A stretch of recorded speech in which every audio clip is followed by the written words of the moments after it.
Fourth story. Mr. Brown and the Curious Case of the Reliable Hedgehog Brothers.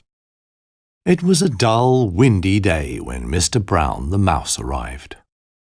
Only rarely did the sun poke through the heavy shroud of grey clouds over Mousewood. It had been days since Mr. Brown left his hometown, sleeping at different boarding houses and inns on the way. The further away he got from familiar territory, the more he felt it all becoming a fully fledged adventure. It was this desire for adventure that had, over the years, driven him to go on long journeys. This time it had been an invitation from his good friend Rushlight that encouraged him to take to the road again. Mr. Brown had met Rushlight on one of his journeys a few years back, and they had been friends ever since. In his letter, Mr. Brown's acquaintance invited him to visit Mousewood. This was where Rushlight had withdrawn to some 2 months previously, in order to write poetry and read some of his more demanding books in the calm and tranquil ambience that the forest offered. For a hasty observer, it would have been easy to overlook Mr. Brown as he passed through Mousewood. The chubby little mouse had always been an inconspicuous fellow. A skilled observer, however, would have noticed a certain insecurity in Mr. Brown since entering the forest. He seemed to have problems getting around roots, sticks, and stones, as these are rarely to be found in towns and cities. So Mr. Brown was preoccupied, holding his fedora firmly on his head to stop it falling off, while in his other hand he carried a big case. Despite this challenge, the mouse was actively enjoying roaming around this new territory. Between Mr. Brown's pink ears dwelt a lucid mind, which often proved helpful to his fellow mice, especially when complex tasks or tricky puzzles were involved. Following the directions Rushlight had given him, after turning left at the big birch and then going straight on, Mr. Brown reached his acquaintance's house. From a distance he could already see him in the front garden, sitting in a deck chair reading a book. Rushlight was a mouse of stalwart physique, who wasn't only tall, but also made a tall impression on everyone who didn't match his height. Mr. Brown hardly ever made a tall impression on anyone, at least not through his physique, since, even for a mouse, he seemed a little on the short side. Mr. Brown crept up and startled his friend by patting him on the shoulder. Rushlight sprang up from his chair and, recognizing his guest, exclaimed loudly, "My dear friend," and gave him a literally breathtaking hug. "You've made yourself at home, I see," said Mr. Brown, readjusting his hat. "Indeed, this really is the place to be," Rushlight said, spreading out his arms and taking a deep breath. "A couple of weeks in Mousewood will drive the city's grime and noise out of your head, I promise you." "Seems like it's done you lots of good already. You almost squashed me," Mr. Brown remarked with a smile. "Well, it's a great pleasure to see you again," said Rushlight. "Can I offer you a drink?" "What kind of a guest would I be," his inconspicuous friend replied, "if I rejected such an offer?" "Still very much yourself, I see," said Rushlight with a laugh, and offered his friend a seat. Then he disappeared into the house. Mr. Brown sat down and carefully placed his case next to his chair on the forest floor. He relished the moment and looked up, finding the magnificent treetops much more beautiful than the buildings he was used to that filled the city's skies. Moments later, Rushlight returned with glasses and a jug. "It's an uncanny coincidence," said Rushlight, and poured Mr. Brown some lemonade. "But only yesterday I heard about a case that might interest you." Mr. Brown took a sip of his drink and listened to what his host had to tell him.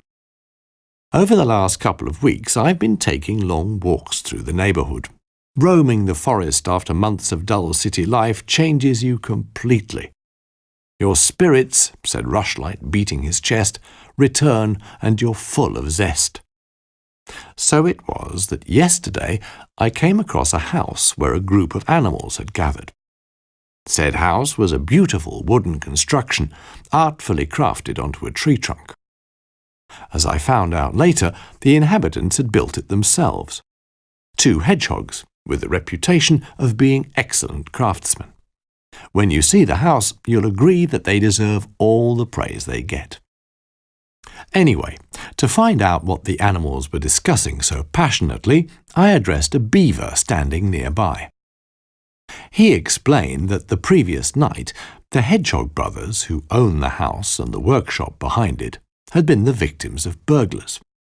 It seems that both their tools and the materials they'd been working with were stolen when they left them in the back garden. Apparently, not even a tranquil, idyllic place like this is safe from thieves and their kind, concluded Rushlight. Mr. Brown listened attentively, looking into his glass that had now been reduced to 1/3 full. "Maybe you're right, dear friend," he said. "But we shouldn't be too hasty to call this theft." Rushlight refilled his glass as a magpie chattered above, spying on them. "What makes you think this could be anything other than the work of a common thief?" asked Rushlight, intrigued by the thought. "Well, according to your account, not only tools but also materials went missing. A thief only after things of certain value would have taken the tools but discarded the cheaper materials. In this respect, I think local burglars wouldn't differ from their city cousins." "You're right," agreed Rushlight, "but the question remains as to who stole the tools and materials, and for what reason." Determined to solve the mystery, Mr. Brown and Rushlight decided to pay the Hedgehog brothers a visit. If this wasn't the work of a common thief, maybe they would find some clue as to the culprit. After finishing the lemonade, Mr. Brown put his case inside the house, but took his umbrella, as heavy rain was forecast for Mousewood any time today. The 2 friends were in luck, and the rain held off. The ground, however, was still soaking wet with the rain of recent days. Whenever they encountered miry passages, Rushlight got through without difficulty, and Mr. Brown appreciated the fact his umbrella could also serve as a walking stick. Accompanied by the scent of earth and moss, the 2 mice walked along the path. The Hedgehog brothers' house was located a few paces from the edge of the forest, and was indeed a remarkable building. It wasn't enormous, not like a castle, but was of modest proportions, built in several layers and stories around the tree trunk. As the pair was looking at the Hedgehog brothers' house from the path, a lizard with a slouch hat emerged from the house next door and joined them. "You want to visit the Hedgehogs?" the lizard asked. "Yes, indeed," said Mr. Brown. "Is that their house over there?" "It is, and if I'm not mistaken, they've just had visitors. You should probably go over. It certainly looks like rain," the lizard said, pulling his hat a little deeper over his face. "Are you acquainted with the Hedgehog brothers?" asked Rushlight, leaning on the fence. "Yep, for ages, I might add. They're good neighbours, as everyone will tell you. Both of them are happy to do simple jobs for free, and they're reliable. The only thing is, the noise from all the hammering and sawing is unbearable," the lizard said with a rueful smile. "Yesterday was the first day in weeks I was able to take a nap in the afternoon." "I heard the Hedgehog's tools were stolen. That's probably why they couldn't disturb your nap, isn't it?" Rushlight asked. "That's the case. Yesterday morning they were gone," replied the lizard.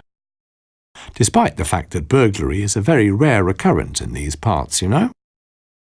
The lizard took his leave and went off towards Meadow Pond. Mr. Brown scratched his head, while Rushlight opened the gate leading to the Hedgehog's home. Just as the visitors were about to knock at the door, it opened. The Hedgehog brothers were just taking their leave of guests, a lumpy mole lady and her smaller husband, who both wore thick glasses. Mr. Brown and Rushlight stepped aside to let the moles make their exit.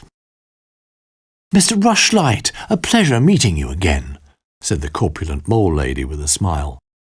Rushlight, quite the gentleman and a chip off the old block, bowed politely. "How do you know my wife?" asked the male mole, looking reproachfully at Rushlight through his thick spectacles. "Why, Ludwig!" his wife exclaimed, dismayed. We met this nice gentleman at the garden party near Marigold Meadows.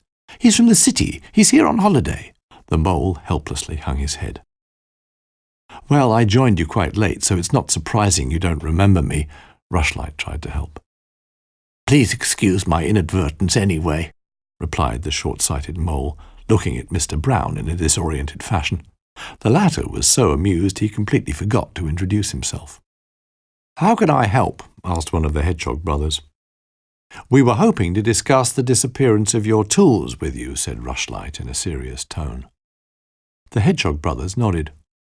Every bit of help was much appreciated, since this was already their second day without tools, the second day without work. "You heard about that too?" asked the mole lady, genuinely upset. "Someone took their tools in the middle of the night. They're the most reliable carpenters you'll find. They never forget anything nor leave work undone. And now their tools are gone. And that's not the worst of it. They were working on a new desk for my husband. Ludwig so enjoys writing letters. We'd almost finished the lady's commission, and suddenly our tools and cuts disappeared," sighed the hedgehog with the red dungarees. His brother in the blue dungarees blew his nose loudly into a large handkerchief. Mr. Brown looked at him with interest. The hedgehog blew his nose again and muttered hoarsely, "It's sad that our tools are gone, sure, but I've caught a cold and I've got a temperature." He coughed. Then he coughed again. "Please let us know as soon as you get your tools back," said the mole lady before saying goodbye. "But Lottie, the old desk will do just fine," said her husband as they left the hedgehog's yard, looking up at her insecurely. "And I haven't actually written any letters for quite a while." "I know," she replied, "but just wait till you sit at your new desk. You won't be able to stop writing." The mole sighed quietly. The Hedgehog brothers led Mr. Brown and Rushlight around to their workshop behind the house. "Everything's just like it was the evening before we were burgled," the hedgehog in the red dungarees said. His brother stood a few paces away, giving his cold his full attention. "So you left your tools and the parts for the desk out here when you finished work for the day?" Rushlight asked. "Yep," said the hedgehog, looking around the workshop. It was empty, save for some sawdust on the grass. Mr. Brown looked up to the sky, his gaze following the shifting clouds. "Do you always leave your equipment out in the open like that?" he asked. "No. Usually we put our tools, materials and the like in that store over there. Not because of thieves, but because of the weather, you see. Tools need to be kept dry," the hedgehog explained. "Then why would you have left your gear outside in this weather?" the short mouse asked, lifting his fedora to scratch his head. The ill hedgehog let out a hacking cough. "He forgot." His brother rolled his eyes as if he had already heard the accusation 100 times. "Usually my brother takes care of these things because I'm absent-minded," he admitted. "In contrast to me, he's quite reliable, but as you can see, he's ill. As he's got this nasty fever, he went to bed early that evening, and I didn't think of putting our gear in the store. Strange thing if you think about it. The first time we forget to put our stuff away, someone steals everything." Mr. Brown took a good look around the yard. "Tell me, what do you use these other stores for, next to the one where you store your tools?" he asked. "Jars," the hedgehog replied. "We restock our supply a few months before winter and then lock the shelters. It's a long time since anybody's been in them. Luckily, the thief didn't break in there." "Indeed.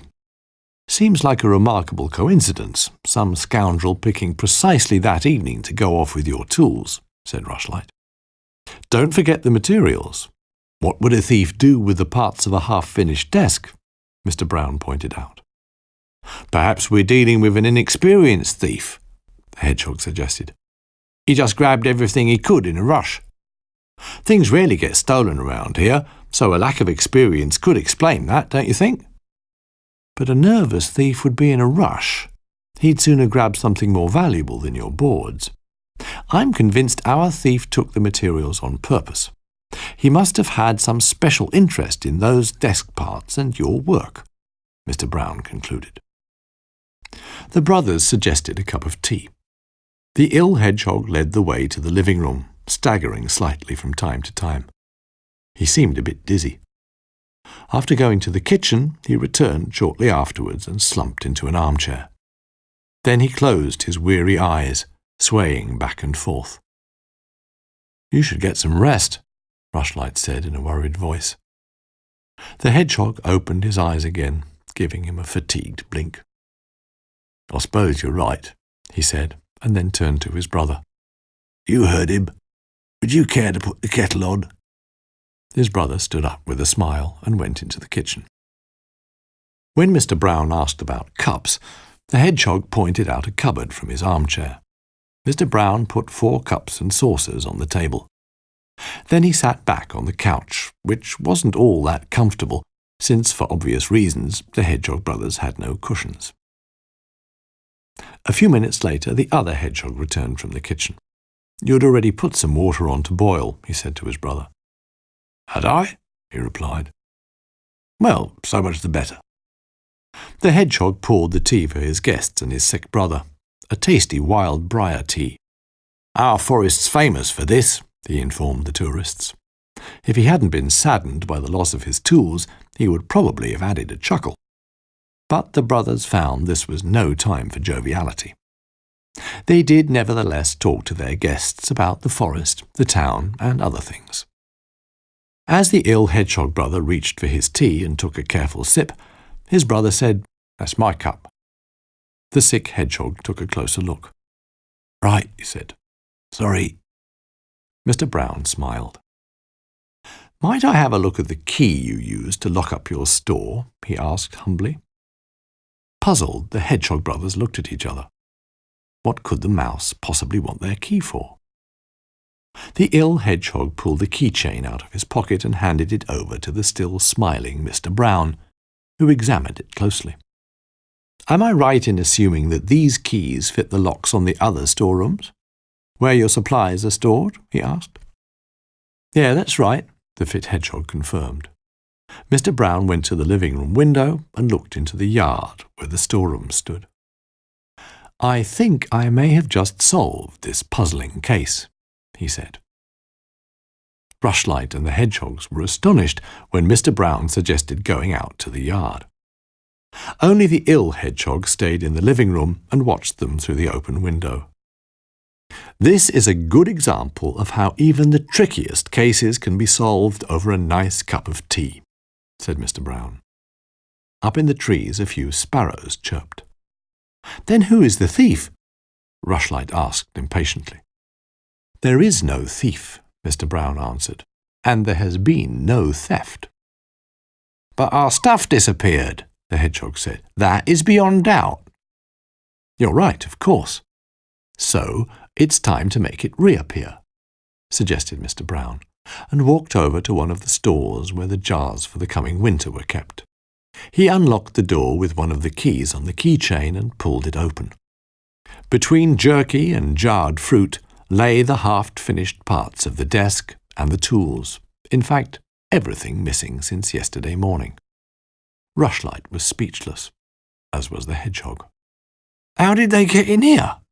he asked in amazement. "Your brother did not, in fact, forget to clear up the workshop and your equipment," Mr. Brown explained.